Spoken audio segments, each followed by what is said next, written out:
Subscribe करें और bell दबाएं ताकि कोई खबर रह न जाए।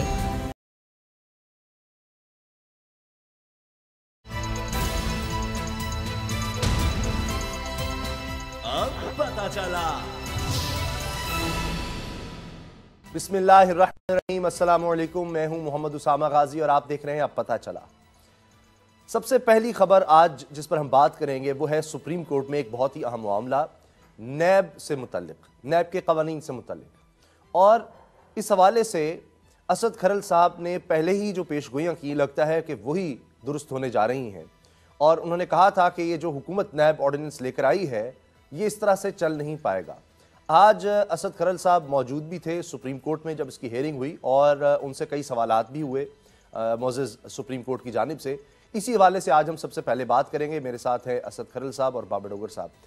खरल साहब, ये आपने, मुझे अच्छी तरह याद है कि जब ये नैब ऑर्डिनेंस आया था तो आपने बड़े जज्बाती अंदाज में पुरजोश होकर कहा था कि ये मामला नहीं चल सकेगा, और तब आपकी और मेरी बहस हो गई थी और मैंने उस पर यह कहा था कि किस तरह नहीं चल सकेगा, हुकूमत ऑर्डिनेंस ला रही है। वो मान रहे हैं कि ना तो ब्यूरोक्रेसी काम कर रही है, ना सरमायाकार सरमाया लगा रहे हैं। आज भी मैं खबरें पढ़ रहा था और कहा जा रहा है कि जनाब नैब की वजह से बाहर से ज़हीन दिमाग पाकिस्तान नहीं आ रहे, नैब का खौफ है। लेकिन आप फिर इतने क्यों खिलाफ हो गए इस ऑर्डिनेंस के? और खासतौर पे 25A के हवाले से जो आपसे सवालात हुए उस बारे में बताएं कि अगर कोई शख्स पैसे वापस करना चाहता है इससे पहले कि उसके खिलाफ प्रोसीडिंग अदालत में हो जाए तो वो आपकी नज़र में गलत क्यों है? उसामा साहब, जिस तरह मैंने पहले भी बताया था कि आज ये कोर्ट में एक तो गलत ये मनसूब हो रही है। चीफ जस्टिस साहब के ये रिमार्क्स नहीं थे, मुअज़्ज़ज़ अदालत उज़्मा के रिमार्क नहीं कि नैब के पर ऑलरेडी ऑर्डिनेंस के जरिए काट दिए गए हैं। मैंने ये बताया सुप्रीम कोर्ट में बेंच नंबर 1 में इस केस की समाअत थी। ये केस था 2016 में, एक सो मोटो लिया गया, उसमें मैं पिटिशनर हूँ, बाकी रिस्पोंडेंट है। उसमें चारों सूबों के चीफ सेक्रेटरी, चारों सूबों के एडवोकेट जनरल, चारों सूबों के प्रोसिक्यूटर जनरल, चारों सूबों के और बाकी जो रिस्पेक्टिव जो डीजीज नैब हैं, चेयरमैन नैब हैं, अटॉर्नी जनरल हैं, सेक्रेटरी इस्टेब्लिशमेंट हैं, तो ये सारे, और इस तरह फरूक एच नाइक जो सेंटर है वो इसमें, एजाज एहसन साहब और बहुत सारे जो इंटरवीनर है इसमें। मामला ये था कि ये केस है 25A जो नैब का नायब नेशनल अकाउंटेबिलिटी ऑर्डिनेंस 1999 की सेक्शन है 25A जो रिलेटेड है रज़ाकाराना रिकवरी और प्ली बार्गेन। अल्ट्रा वारिज उसको सुप्रीम कोर्ट ने कहा कि ये आइन और कानून से मुरसादम है, जिस पे ये सो मोटो लिया गया था 2/9/2016 को। इस हवाले से 28/9/2016 को ये जो मैंने 6374 जो CMA डाली इस केस के अंदर पार्टी में बना, तो उस पे उस डेट को सुप्रीम कोर्ट ऑफ पाकिस्तान मुअज़्ज़ज़ अदालत उज़्मा ने यानी 28 नवंबर 2016 को नैब से यानी ऑल कंसर्न पार्टी को नोटिस दिए और ये कहा कि आप इस पे जवाब दें। अब जो आज मुकालमे हुए को 2-4 में जो नाजरीन के लिए कि आज कोर्ट के अंदर जो क्या मामला था, सुप्रीम कोर्ट के जो नया नैब लाने के हवाले से हुकूमत को जो आज उन्होंने 3 माह की मोहलत दी है बेसिकली, कि उनका ये 4 साल से हमारे पास मामला पेंडिंग है। मैंने कहा जी 15 इसकी समातें हो चुकी हैं, 2016 और अब 2020 आ गया है। ये फरूक एच नाइक सेंटर जो है उस वक्त और अटॉर्नी जनरल अशरफ साहब, अनवर मंसूर खान साहब, लास्ट इसकी हियरिंग मैंने कहा 23 मई 2019 को हुई।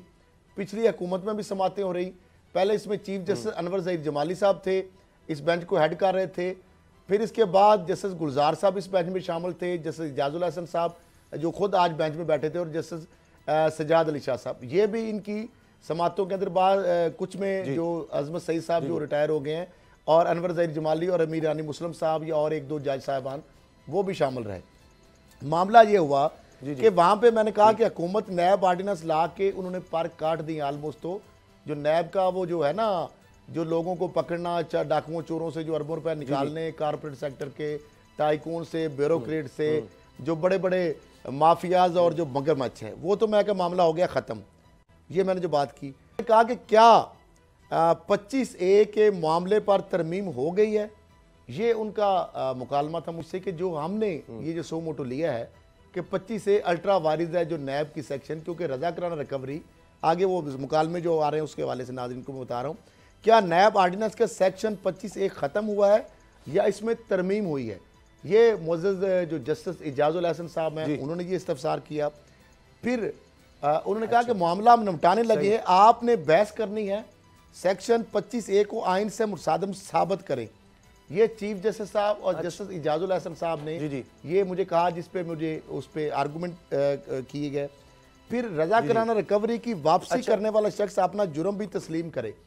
अब मामला ये इसमें था कि मेरा ये स्टांस था जो आप पूछना चाह रहे हैं कि जनाब एक बंदा जो लूट मार करता है, कौमी खजाने को नुकसान पहुंचाता है, as a public office holder, वो मिनिस्टर है, फेडरल सेक्रेटरी है या कोई भी सरकारी ओहदा रखता है, तो क्या रजा कराना रिकवरी की या नैब की स्पिरिट ये है कि वो बंदा उसको कन्विक्टेड तस्वर किया जाए, उसको पब्लिक ऑफिस के लिए डिस्क्वालीफाई किया जाए।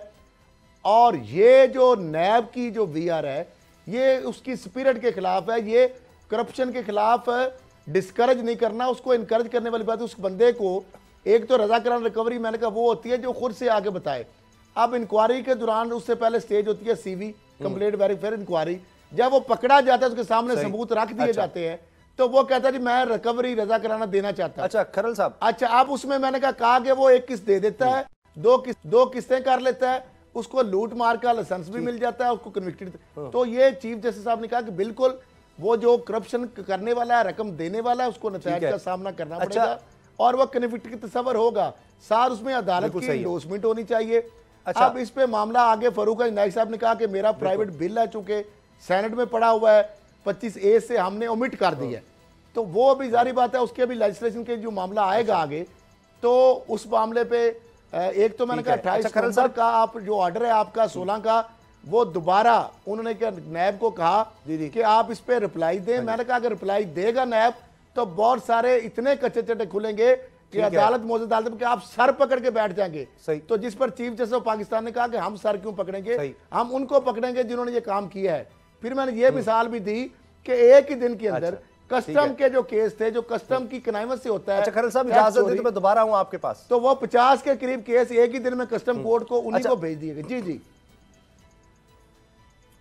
ठीक है। अच्छा बाबर डोगर साहब, अब ये 3 महीने मिले हैं सुप्रीम कोर्ट की तरफ से और सुप्रीम कोर्ट ने बड़ा वाज़ेह कह दिया अगर 3 महीने में आप नैब लॉ में तरमीम नहीं करते, नया कानून नहीं लाते, तो फिर सुप्रीम कोर्ट इसमें इंटरवीन करेगी और जो आइन और कानून के मुताबिक होगा हम फैसला सुना देंगे।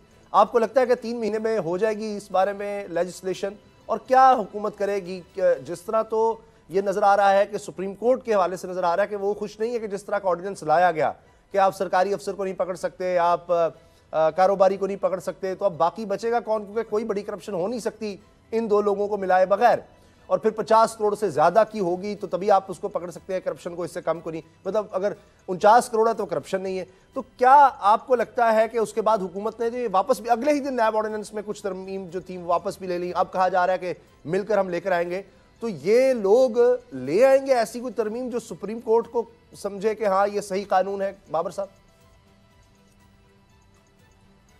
समा इसमें जो मुझे समझ आई है वो ये है कि जो 25A है, जो प्ली बार्गेन के हवाले से जो चीज है उस पे एक सुप्रीम कोर्ट की रिजर्वेशन है। जिस तरह से असद खरल साहब कह रहे थे कि एक बंदा जो है वो लूटमार करता है, अरबों रुपया कमाता है, उसके बाद वो पकड़ा जाता है, ड्यूरिंग इन्वेस्टिगेशन वो ये मान जाता है कि उसने ये सारी करप्शन की है, ये साबित हो जाता है, उसके बाद वो प्ली बार्गेन करता है और फिर वो नहा धोकर साफ सुथरा होकर दोबारा जो है लूटमार करने के लिए मैदान में आ जाता है। तो सुप्रीम कोर्ट की इस हवाले से रिजर्वेशन थी। जहां तक फारूक नाइक है, उन्होंने ये कहा कि जनाब हमारा एक सेनेट में बिल है जो स्टैंडिंग कमेटी ने अप्रूव कर दिया है और वो पास होने के लिए तैयार है, वो सेनेट में पेश होने के लिए तैयार है।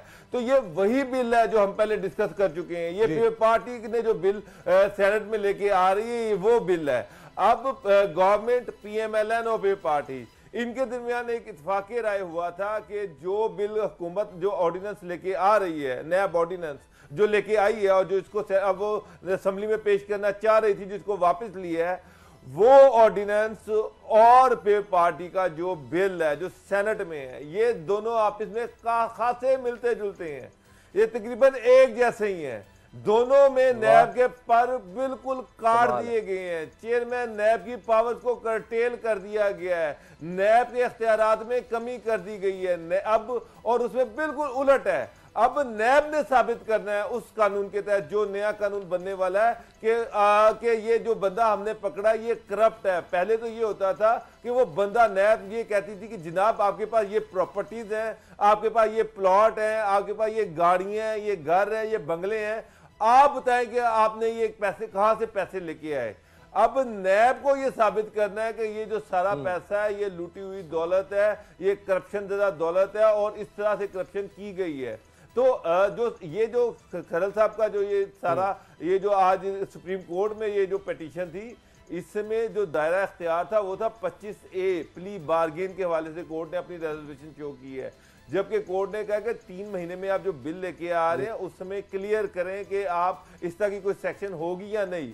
उस पर फारूक नाइक ये कह रहे हैं कि जी जनाब हमने जो बिल दिया है उसमें प्ली बार्गेन या 25A की सेक्शन नहीं है, लेकिन उसमें जो पर काटे गए हैं वो तो क्लियर है कि नैब को बेख्तियार कर दिया गया है।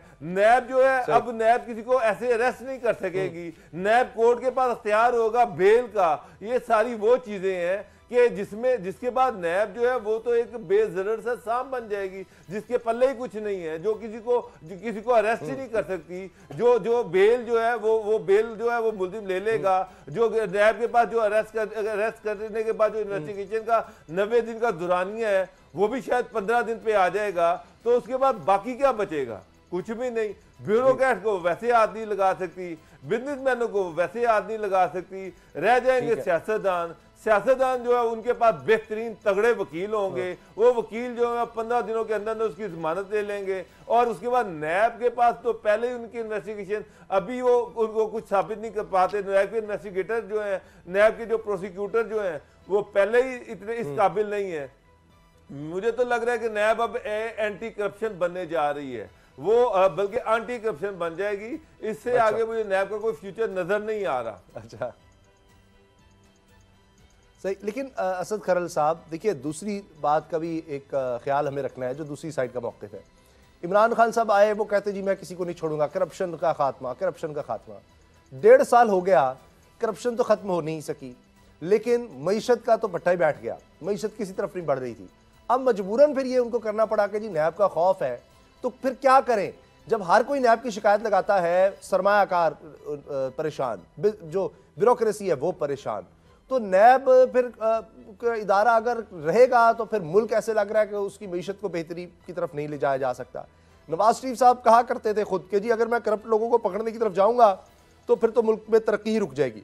तो क्या इमरान खान साहब को भी एहसास हो गया है कि अब नैब की वजह से मुल्क की तरक्की रुकी हुई है और इस तरह से मुल्क नहीं चल सकता, हमारे यहाँ ब्लैक मनी है, इसको आहिस्ता आहिस्ता कुछ बेहतर करेंगे? तो ये हकीकत है। एक होता है आइडियलिस्ट माशरा, हमारा वो भी माशरा नहीं है, यहाँ करप्शन है और आहिस्ता आहिस्ता उसको ख़त्म किया जा सकेगा।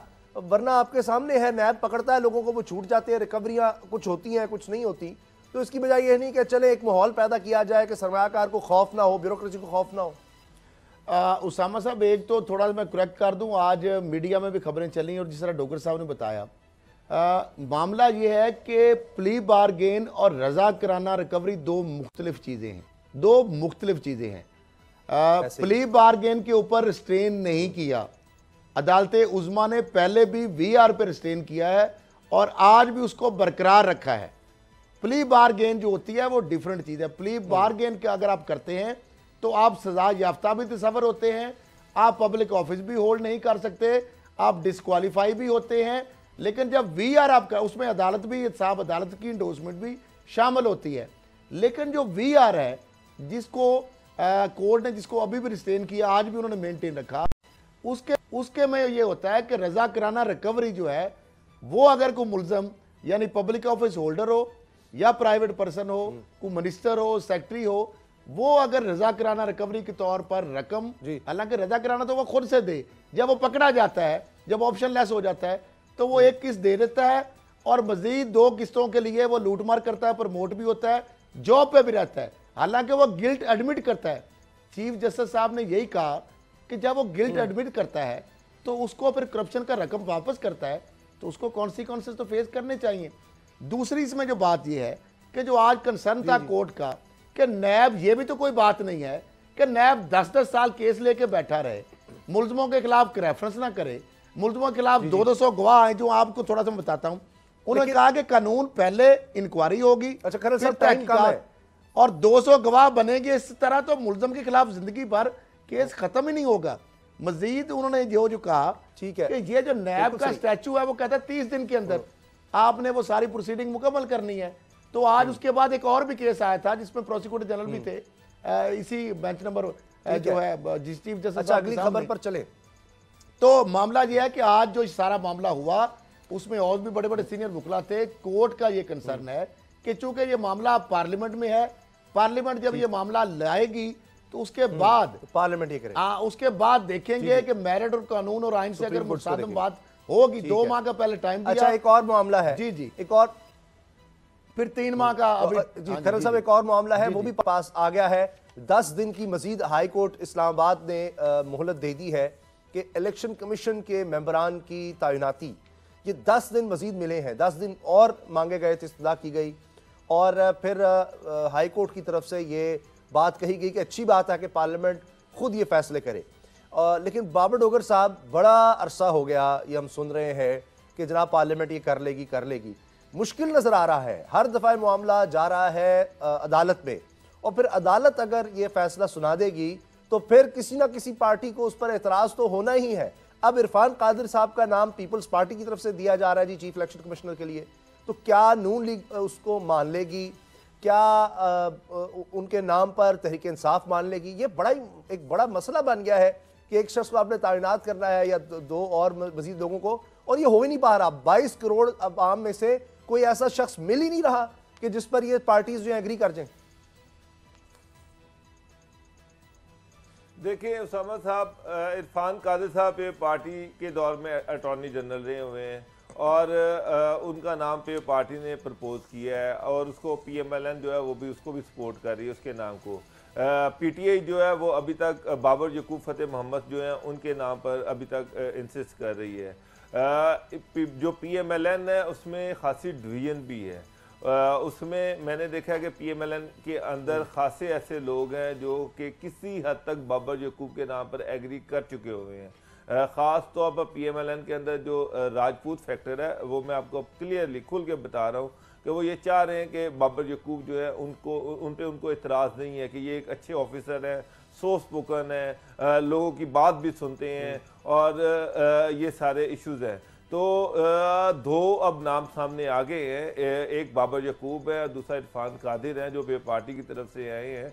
मुझे लग रहा है कि इन 5-6 आने वाले दिनों में इस पे इत्फाक़ राय हो जाएगा, इन दोनों में से किसी एक नाम पर इत्फाक़ राय हो जाएगा। और मैं फिर अपनी बात पर इंसिस्ट कर रहा हूँ कि मुझे लग रहा है कि बाबर यकूब जो है वो अभी भी स्ट्रॉन्ग कंटेंडर हैं चीफ इलेक्शन कमीशन के लिए, और नून लीग के अंदर भी किसी हद तक उनके लिए सिंपैथी जो है वो पाई जाती है। तो लग रहा है कि आने वाले दिनों में, क्योंकि मैंने इससे पहले कुछ नून लीग के लोगों से बात की थी तो उन्होंने मुझे कहा था कि आने वाले दिनों में 1-2 नए नाम भी आ सकते हैं, लेकिन उम्मीद यही उन्होंने जो मुझे बताया था कि हो सकता है कि PMLN अल्टीमेटली बाबर यकूब फतेह मोहम्मद का नाम ही फाइनल कर दे। तो मुझे तो ये लग रहा है कि अगले आने वाले दिनों में आप देखेंगे कि यही नाम फाइनल होगा।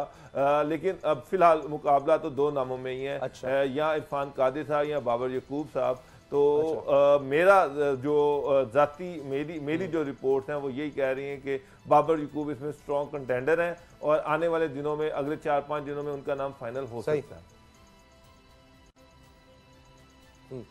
हम खरल साहब बड़े अरसे से सुन रहे हैं, जब से मैंने तो होश संभाला है कि जनाब इस मुल्क में इलेक्शन शफाफ नहीं होते। हर दफा कहा जाता है, हुकूमत आती है दूसरों को कहती है अपोजिशन को, आए हम रिफॉर्म करते हैं, आए हम इलेक्शन कमीशन को फाल और ताकतवर बनाते हैं, जिस तरह कई मुल्कों में होता है। इलेक्शन कमीशन के पास इतनी ताकत होती है कोई इतराज ही नहीं कर सकता, वो ट्रांसफर्स भी रोक लेता है, सब कुछ कर सकता है। हमारे यहाँ इलेक्शन कमीशन के लिए रिफॉर्म्स तो दूर की बात है, हम तो नाम ही नहीं एग्री कर पा रहे। तो आप मुझे ये बताएं खरल साहब, फर्ज कर लें कि मामला अदालत में गया तो फिर क्या होगा? अभी 10 दिन की मजीद मोहलत मिल गई है। उसामा साहब, जो डोगर साहब ने बात की है ना, कुछ नए नाम आ सकते हैं, वो आ सकते हैं नहीं, वो आ गए और उनके नामों का इंकशाफ भी करूंगा और वो फाइनल भी हो जाएंगे। और 10 दिन से पहले ये मामला ऐसे ही खुश असलूबी से होगा जैसे आज जब फरूक नाइक ने कहा कि ये जो बिल मेरा है उस पर हुकूमत का भी आलमोस्ट कंसेंसस है, जिस पे अटार्नी जनरल की जो नुमाइंदगी कर रहे थे deputy attorney general Aamir Rahman साहब, एडिशनल अटॉर्नी जनरल, उन्होंने कहा कि बिल्कुल हुकूमत कोशिश कर रही है कि जो पीपल्स पार्टी का बिल है, जो डोगर साहब ने पहले कहा, वो और नून लीग के सारे मिला के, यानी अपनी सारी पार्टियों से मिलकर हम एक मुशावरती, वो एक तो आ जाएगा नायब का कानून। अब दूसरा दो नाम जो राजपूत फैक्टर का डोगर साहब अगर जिक्र कर रहे हैं, तो मैं उनके लिए एक बड़ी खबर ये दे रहा हूं कि साबिक जज राना शमीम का नाम दे दिया गया नून लीग की जानब से, नंबर 1। दूसरी बात, पीटीआई की जानब से साबिक ब्यूरोक्रेट राजा सिकंदर सुल्तान का नाम दे दिया गया है। जो इरफान कादर साहब जो हैं, जिनका नाम दिया गया था पीपल्स पार्टी की जानब से, पार्लिमानी कमेटी के अक्सरीती अरकान के, उनका नाम मुस्तरद कर दिया है। साबिक जो ब्यूरोक्रेट हैं, चीफ इलेक्शन कमिश्नर के नाम जो राजा सुल्तान सिकंदर है, ऑलमोस्ट उनके ऊपर कंसेंसस हो चुका है। नून लीग भी शायद मान जाए अगर उनका पंजाब का उनकी मर्जी का मेंबर हो जाएगा। राना शमीम साबिक जज का उन्होंने नाम दिया है।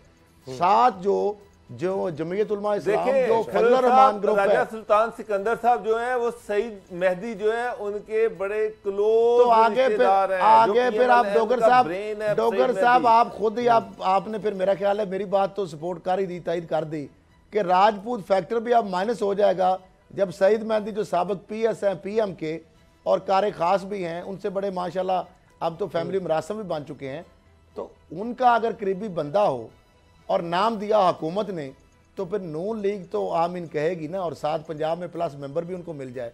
लादा बाबर यकूब साहब का नाम तो हो गया ख़त्म। दूसरा, राजपूत फैक्टर के हवाले से नून लीग का राना शमीम का जब नाम दिया, तो शहबाज शरीफ साहब ने जो बात की कि जनाब ये आपने क्या कर दिया है, भाई साहब तो बड़े नाराज़ हो गए हैं, तो लादा वो उनको शटअप कॉल दे दी गई। अभी तक की जो बात है, शहबाज शरीफ साहब से बात जब हुई तो उन्होंने कहा जी बड़े भाई साहब जो ये बताएं, वो राजा सुल्तान सिकंदर जो है ना, उसको आपने अपोज नहीं करना। खरल साहब जी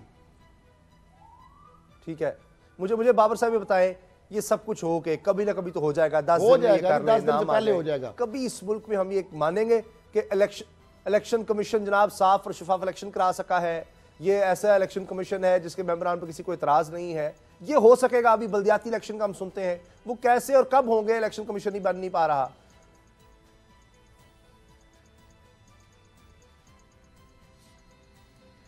दूसरा मेरा ख्याल है कि टेक्निकल को मसला शायद डोगर साहब सवाल नहीं सुन सके, उसामा साहब।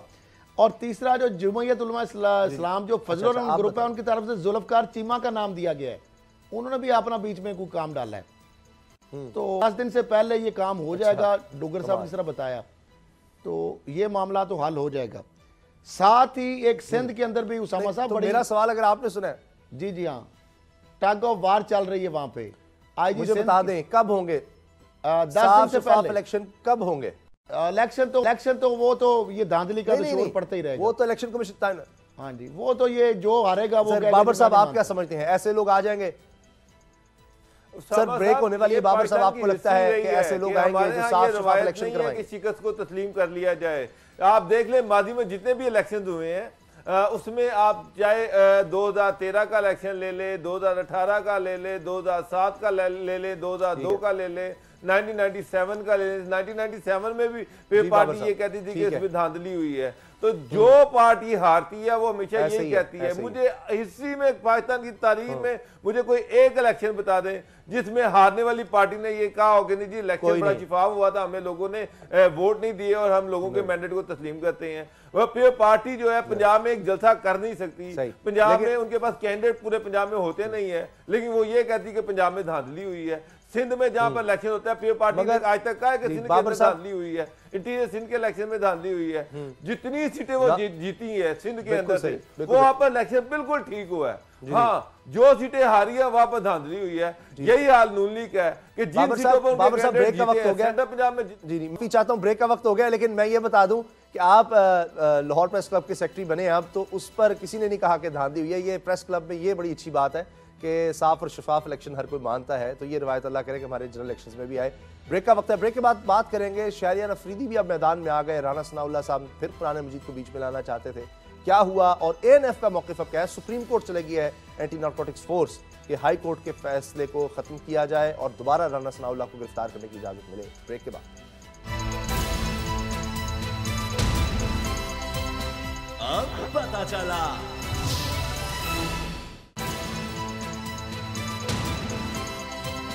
अब पता चला।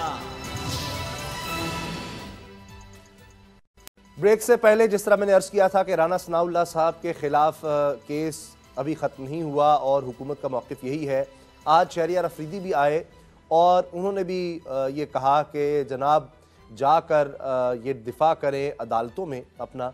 ना सिर्फ ये बल्कि शहरियार अफरीदी ने कहा कि जी हम पर भी अल्लाह का खैर नाजिल हो कि अगर हमने कोई साजिश की हो, मैंने या वज़ीर आज़म ने। अब इस दफ़ा भी ये हुआ कि राना सनाउल्लाह साहब फिर कुरान मजीद को बीच में लाना चाह रहे थे। ख्वाजा आसिफ साहब थे, उन्होंने वहाँ पर अमले के किसी शख्स को कहा ले आओ कुरान मजीद, और फिर वो फ़ख्र इमाम साहब बीच में आ गए। उन्होंने कहा कि ये कुरान मजीद को बार बार आप ना मामलात में बीच में लेकर आएँ। तो ये बार बार ये इस तरह के काम हो रहे हैं। लेकिन जो कानूनी पहलू है वो ये है कि एंटी नारकोटिक्स फोर्स अब सुप्रीम कोर्ट चली गई है और उन्होंने कहा है कि ये ऐसे केस में ज़मानत हो ही नहीं सकती, कानून ही नहीं है। लेकिन लाहौर हाई कोर्ट ने राना सनाउल्लाह साहब की ज़मानत दे दी। तो असद खरल साहब, क्या होगा आपको लगता है सुप्रीम कोर्ट में अब ये मामला चला गया है। राना सनाउल्लाह साहब तो बार बार कुरान मजीद को बीच में ला रहे हैं, लेकिन कानूनी तौर पर तो इस तरह नहीं चलेगा कि एक शख्स बयान हल्फी जमा करा दे या कौमी असम्बली में कह दे कि मैं हल्फिया ये कह रहा हूँ, दूसरा शख्स भी आ जाए। तो ये तो अजीब व गरीब ये मामला बन गया है। तो कैसे हल होगा ये मामला? ये है कि उसामा साहब, राना सनाउल्लाह साहब के खिलाफ केस सच्चा है या झूठा है, केस पॉलिटिकल है या जो भी है, उसका प्रॉपर फॉरम यही है कि वो है अदालत। पार्लियामेंट जो है वो उसका फॉरम नहीं है। आप जब पार्लियामेंट में उस इदारे को, किसी भी इदारे को, जो आपका इन्वेस्टिगेटर है, जो आपका प्रोसिक्यूटर है, उस इदारे को आके मिलान करने का आपको कोई हक नहीं। अवाम ने इस चीज़ का मैंडेट नहीं दिया कि आप अपने क्रिमिनल केसेस को सच्चे हैं या झूठे हैं, उसमें आप मुलजम हैं या कल को मुजरम बनेंगे, उसके दिफा के लिए जो आप कौमी असम्बली के उस मुकद्दस ईवान को इस्तेमाल करें, ये आपको कोई राइट नहीं दिया, किसी ने इस चीज़ का वोट नहीं दिया। दूसरी बात, खसियानी बिल्ली खंबा नोचे, वो ये है कि चले बशीर मेमन साहब DGFI थे, अब उनके नीचे किसने सहूलतकारी की वीडियो स्कैंडल के जज के मुलजमान को फरार कराने में, उनको बेगुनाह करने में।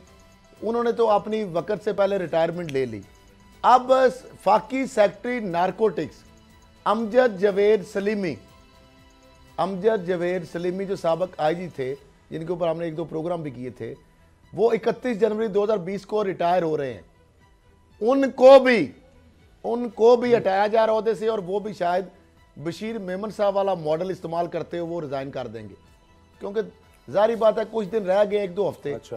तो वो चाह रहे थे कि मुझे पहले आपने IG से हटाया, अब ये अगर मैं इसमें क्या कर सकता हूं, तो लाजा उनकी भी बलि चढ़ाई जा रही है। एक तो ये है।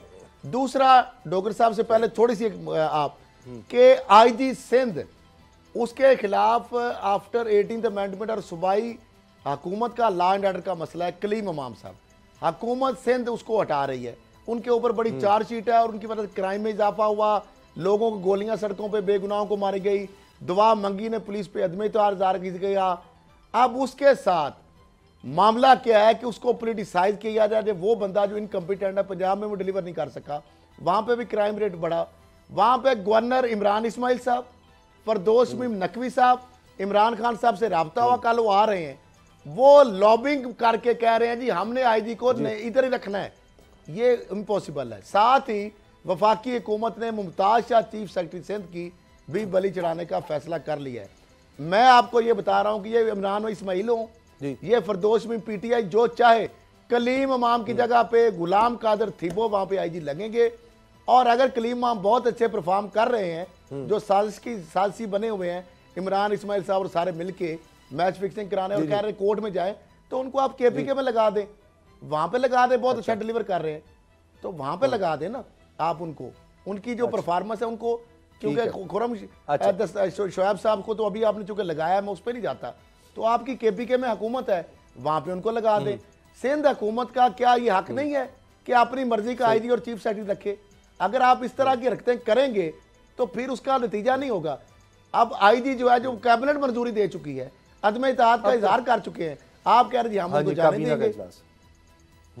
जी डोगर साहब, मुश्किल है कि ऐसे कोई अफसर कैसे चल सकता है। अच्छा बाबर डोगर साहब, ये बताएं कि अभी एएनएफ तो सुप्रीम कोर्ट चली गई, ये आखिरी एक तरह से मौका है एएनएफ के पास अपने केस के लिए, लेकिन कानून तो यही कहता है, अगर मैं गलत नहीं हूं तो, कि अगर किसी पर 15 किलो हेरोइन का इल्ज़ाम लगता है तो उसकी ज़मानत नहीं हो सकती। अब या तो यह है कि कोई पर्सनल किसी का बायस हो, कोई केस ही किसी ने जानबूझ के गलत बना दिया, इतना कोई बड़ा मिसकंडक्ट कोई कर दे तो उसके खिलाफ तो महकमाना कार्रवाई भी कल को हो सकती है।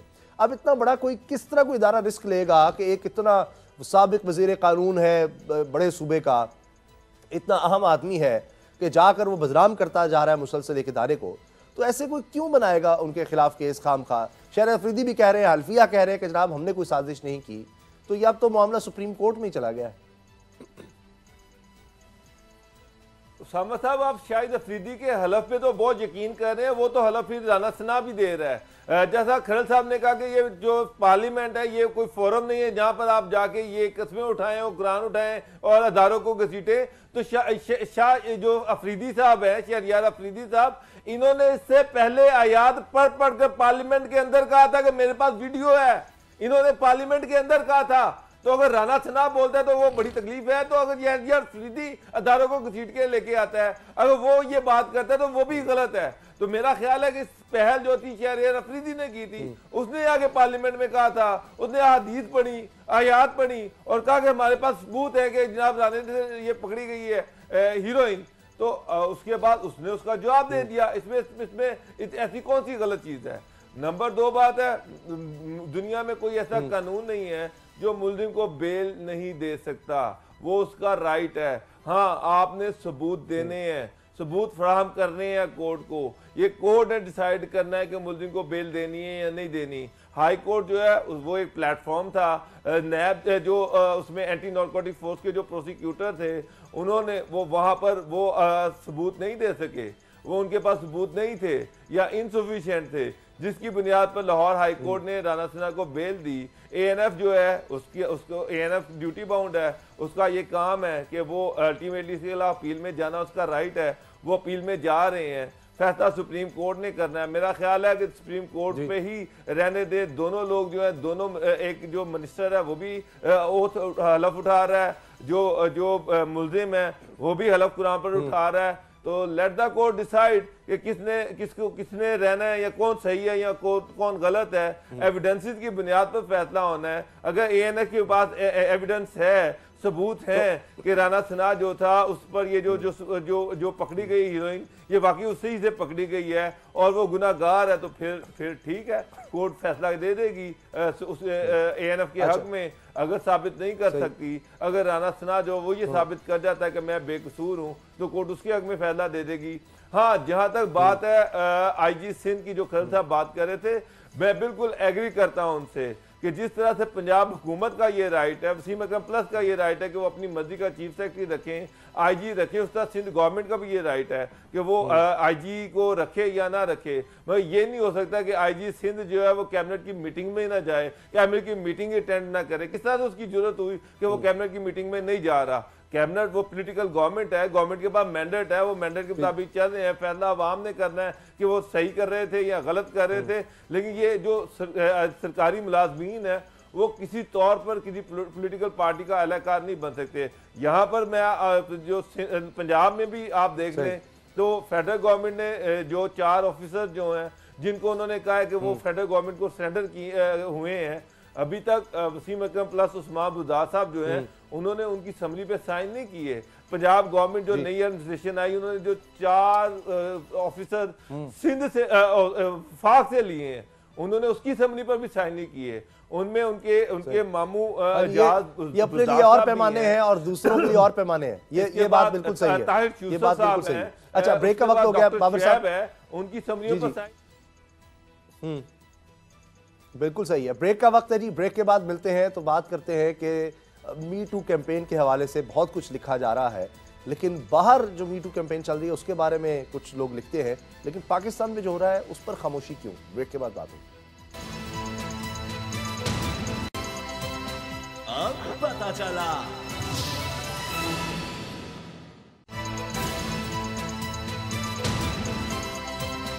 अब पता चला। डॉन ग्रुप पर बहुत से एतराज़ात किए जाते हैं। कि कभी तो ये कि जनाब वो डॉन लीक्स की बात की जाती है, कभी ये कहा जाता है कि बाहर कोई शख्स जिस पर इल्ज़ाम लगे दहशतगर्दी का किसी भी जगह पर, यूरोप में या मुल्क से बाहर, तो फ़ौरन ही उसके बारे में सबसे पहले लिख दिया जाता है हाँ जी ये पाकिस्तानी है और ये सब बातें। तो कई एतराज़ात दुरुस्त भी हो सकते हैं और हो सकता है कि बहुत से ऐसे हों जो गलत भी हों। अब एक आर्टिकल छपा हाल ही में डॉन में जिसमें मी टू कैंपेन का हवाला दिया गया और हार्वी वनस्टाइन जो कि हॉलीवुड का एक बहुत मशहूर आदमी है और उस पर 80 ख़वातीन ने इल्ज़ाम लगाया कि उसने इन ख़वातीन के साथ ज़्यादती की। अब उसका केस शुरू हो गया है। अब इस पर बड़ा ज़बरदस्त एक आर्टिकल छपा, फिर उसमें कहा जाता है कि बड़े जी मुश्किल होता है कि इसको साबित करना, अदालतों में कुछ और लोगों के हवाले दिए गए हैं इस आर्टिकल में, और आखिर में बात की गई है कि चले कानूनी तौर पर अगर मी टू कैंपेन में कोई ये साबित नहीं कर सकता, जो कि बड़ा ही मुश्किल है, साबित नहीं होता, तो कम से कम अखलाकी तौर पर जिस पर इल्ज़ाम लगा है उसके खिलाफ कार्रवाई होनी चाहिए। अखलाकी तौर पर कम से कम सोसाइटी में इस बारे में बात होनी चाहिए। बड़ी अच्छी बात है, ये सब कुछ लिखा गया, लेकिन यही बात अपने लोगों पर क्यों लागू नहीं की जाती? वही हमीद हारून साहब वाला मामला आ जाता है और ख़ुद इस आर्टिकल में लिखा गया है कि जो ताकतवर होता है वो कमज़ोर का इस्तेसाल करता है, फिर ताकतवर पोजीशन में होता है, लिहाजा उस पर उस तरह की कार्रवाई नहीं हो पाती। तो असद खरल साहब, ये तो एक तरह से लग रहा है कि ख़ुद ये बात मान रहे हैं कि जनाब यहाँ मुल्क में अगर ताकतवर है तो फिर मी टू कैंपेन उसका कुछ नहीं बिगाड़ सकती। जब ये कह रहे हैं कि अखलाकी तो उस शख्स के बारे में कुछ ना कुछ होना चाहिए, कोई बायकआउट होना चाहिए, तो फिर अपने लोगों पर इस तरह से क्यों नहीं इसको अप्लाई किया जाता? उसामा साहब, इंट्रो में बहुत सारी चीज़ें इस तरह आपने बताई, मैं उसमें थोड़ा सा ब्रीफली कहता हूं कि एक डान का जो आर्टिकल खुद कह रहा है कि मी टू मुहिम जो है बेहद अहमियत की हामिल है, नंबर 1। फिर वो कह रहे हैं हार्वे वाइंटन जो के मुकदमे से बहुत अफाका होगा, लेकिन हमीद हारून साहब जो हैं उन पर जो इल्ज़ामात लगे इसका क्या होगा? फिर उसके बाद मुआशरे की इस्लाह करने का दावा जो करने वाले हैं, अब ये मुआशरे के बिगाड़ और इस तरह की रासगी के और संगीन जो इल्ज़ामात लागे उसका सामने आ रहे हैं, उनके ऊपर इल्ज़ामात जो हैं। फिर उनका आर्टिकल कहता है कि ताकतवर के खिलाफ आवाज़ उठाने की इस तरह क्या की हिम्मत करनी चाहिए, कानूनी नहीं तो मुआशरती रिसवाई ज़रूर होनी चाहिए। लेकिन हमीद हारून की कौन सी रसवाई हुई अब तक? लेकिन उसके लिए क्या होता है उसामा साहब, अंबर सहगल साहब साहिबा जो है, बिल्कुल सही, मेरा ख्याल है डान के अंदर एक मुर्सिब होते थे, गालबन फ़खरुद्दीन जी इब्राहिम साहब, अल्लाह उनको गरीक रहमत करे, जन्नत में उनको बड़ा मकाम दे। जो बड़े इदारे होते हैं ना, नाम से दावे से नहीं, उनके हाई मॉरल ग्राउंड्स पे होते हैं, और जिस तरीके से ये चीज़ें सामने आई हैं उस हवाले से इंटरनल इंक्वायरी भी होती, अब तक एक पॉइंट ऑफ व्यू भी आता, लेकिन एक यकतरफा साबित हो गया कि एक 100 कार्ड जो उन्होंने एक बनाया था, दावे करते थे कि बड़े जनाब डॉन अखबार और बड़ा हाई मॉरल ग्राउंड, वो तो डॉन लीक्स में हमने देख लिया था कि वो किस तरीके से एक स्क्रिप्ट आता है और उसको किस तरह आगे प्लांटेड स्टोरीज को लगाया जाता है। रिपोर्टर भी नहीं, वो जो सब एडिटर टाइप लोग होते हैं वो, और वो जिनके दौरे यानी स्टोरी आने से पहले भी और बाद के भी वो यात्रा करते हैं इंडिया की, वो सारा मेरे पास रिकॉर्ड है। और जिनके लिए एयरपोर्ट्स पे स्पेशल वो आपको पता है मुल्तान में जब उनको एक्सेस दी जाती है, कौन देता है, कौन दिलवाता है, और वो भाग भाग के इंडिया पहले भी और बाद में क्यों जाते हैं, और वो सिर्फ पाक अमेरिका और पाक इंडिया रिलेशन के ऊपर ही वो स्क्रिप्टेड स्टोरियाँ क्यों बनाते हैं। तो ये एक एजेंडा जर्नलिज्म है, और जो लोग जिनमें शर्म हया गैरत होती है ना, ये उनके लिए मॉरल्स होते हैं। तो दावों से नहीं होता, अमल से साबित होता है, प्रैक्टिस से साबित होता है। क्या अंबर सहगल साहिबा ये जो डॉन अखबार है वो ऐसे जो बंदा है जिसके ऊपर इतने संगीन इल्ज़ाम है, उनको इदारे से अलहदा करके एक इंटरनल अपनी इंक्वायरी, इंडिपेंडेंट इंक्वायरी करवाएंगी? मुझे तो नहीं यकीन। बिल्कुल सही, क्योंकि उनकी जो फैमिली बैकग्राउंड है, जारी बात है अच्छे बैकग्राउंड से होंगी यकीनन, तो पता चल जाएगा कि वो इतना संगीन इल्ज़ाम हो के जिनसी रासगी के हवाले से तो उसामा साहब हर अच्छा इदारा जो होता है, बिल्कुल वहां पे आपको पता है इस पर कोई एहलकार छोटे लेवल का बड़े लेवल का आ जाए, इस तरह की चीज आए तो फौरन इंक्वायरी होती है, अच्छा एक्शंस होते हैं। खैरल साहब, अच्छा बाबर साहब आप क्या कहते हैं? कम से कम इंटरनल इंक्वायरी तो होनी चाहिए, उसके बाद आप जो भी कह ले उसमें भी पता ही है जब खुद इंक्वायरी करेंगे तो क्या होगा। उसामा असल में मी टू कैंपेन जो है ना, ये एक फेस ऑफ है यानी कि आपका जो एक बड़ा पारसा सा चेहरा आप सामने लेके फिर रहे हैं, उसके अंदर कितना घनौना चेहरा छुपा हुआ है, कितना मखरू चेहरा छुपा हुआ है। असल में उस चेहरे को वो जो था वो चेहरा जो है वो आपका उतार दिया गया, आपने जो निकाब पहना हुआ था वो उतार दिया गया और असल चेहरा जो है वो अवाम के सामने लाया गया। मी टू में इंटरनेशनल कैंपेन है, जहां जहां ये कैंपेन हुई, जाहिर बात है कि पुराने जो इश्यूज हैं, जो पुराने जो इल्जामात लगे, उसके एविडेंसेस नहीं होंगे लोगों के पास। लोग ये साबित कर शायद ना कर सके, शायद वो मेडिकल एग्जामिनेशन में जो लीगल रिक्वायरमेंट्स है वो पूरी ना कर सके, लेकिन लोगों ने यही अलमिया है, यही अलमिया है सारी दुनिया में इल्जाम लगाने वाला कमजोर नजर आता है और जिस पर वो ताकतवर होता है, इसीलिए कुछ हो नहीं पाता। अच्छा, बहुत शुक्रिया बाबर डोगर साहब और असद खलील साहब, आप दोनों का बहुत बहुत शुक्रिया। प्रोग्राम देखने का आप सबका शुक्रिया, दुआ में याद रखिएगा। इजाजत दीजिए, अल्लाह हाफिज। अब पता चला। सब्सक्राइब करें और बेल दबाएं ताकि कोई खबर रह न जाए।